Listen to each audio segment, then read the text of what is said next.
and we are speaking specifically to Jubilee and IBC, and the position is that they must stop ethnic profiling and genocide in Nyanza.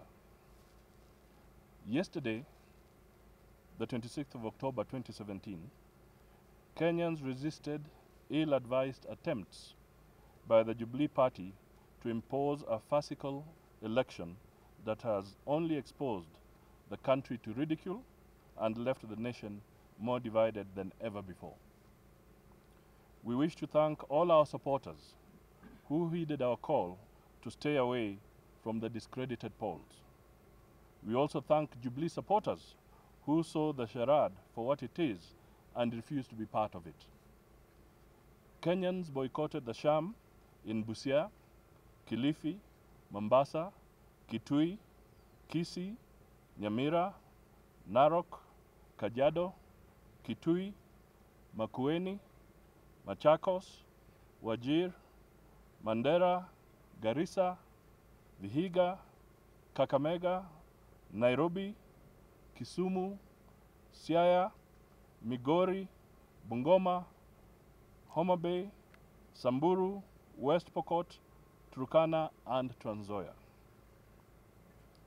The boycotts were particularly significant because they defied massive amounts of money and other sweeteners that Jubilee heavily invested in trying to buy voters, particularly in places like Nguni, Kivou, Mui, Waita, and Nu wards in Ukambani, and much of the Nyanza and coast regions.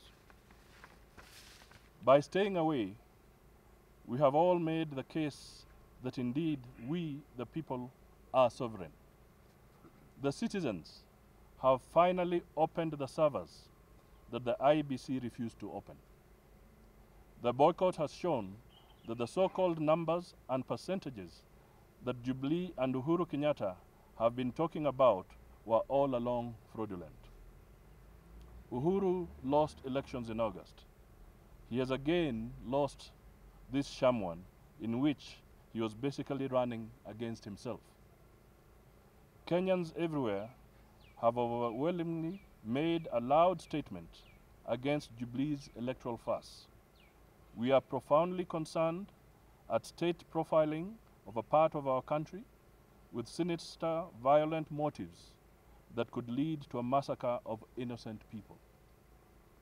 We are concerned that the Independent Electoral and Boundaries Commission yesterday, 26th of October, postponed the Jubilee enforced repeat presidential election in the 4 Nyanza counties of Migori, Homa Bay, Siaya, and Kisumu to tomorrow, the 28th of October 2017. The Commission cited insecurity as the reason for postponement, saying it would conduct the election after security has been beefed up. This is a wicked attempt at ethnic profiling of the Luo people. Beefing up security here is a euphemism for state preparation to unleash even more lethal force and state violence into these counties than has been witnessed in recent times. We are deeply concerned that Jubilee has now militarized elections. Conducting elections is now being used as an excuse and platform to commit genocide. This is well in line with this government's agenda against the people of these 4 counties. Following the Supreme Court's invalidation of the presidential election on September 1st, the state, through the Ministry of Interior and the National Police Service, has systematically profiled Luo Nyanza as an intransigent zone for the purpose of genocidal pogroms. It has gone on to subject the residents to state violence and terror, in which precious lives have been lost. Under the pretext of quelling violence, the police, together with militias in police uniform, have brutalized the residents of the 4 counties. They have killed children, the aged, and other innocent people who are not even involved in the peaceful demonstrations against the Independent Electoral and Boundaries Commission. In places like Migori and Bungoma, an official state of emergency appears to have been declared. We note with keen concern that armed and uniformed state agents are now breaking into homes and houses and flashing out innocent people for torture. People are not allowed to walk in formations of more than 2 persons. We are asking IEBC to call off the forced polls. The motive is clearly wicked and evil, and the entire process a sham. Beyond this, we are concerned that this state-sponsored violence is now spreading to engulf parts of West Kenya and Nairobi. We are perturbed about the mayhem in Bungoma today and the loss of life there earlier. Elsewhere, Regan Omondi Otieno was killed in Kariadudi Estate in Babadogo, Nairobi. Paul Omina was shot dead in Mathare North, and Joseph Onyango in Busia Town. He is currently undergoing treatment.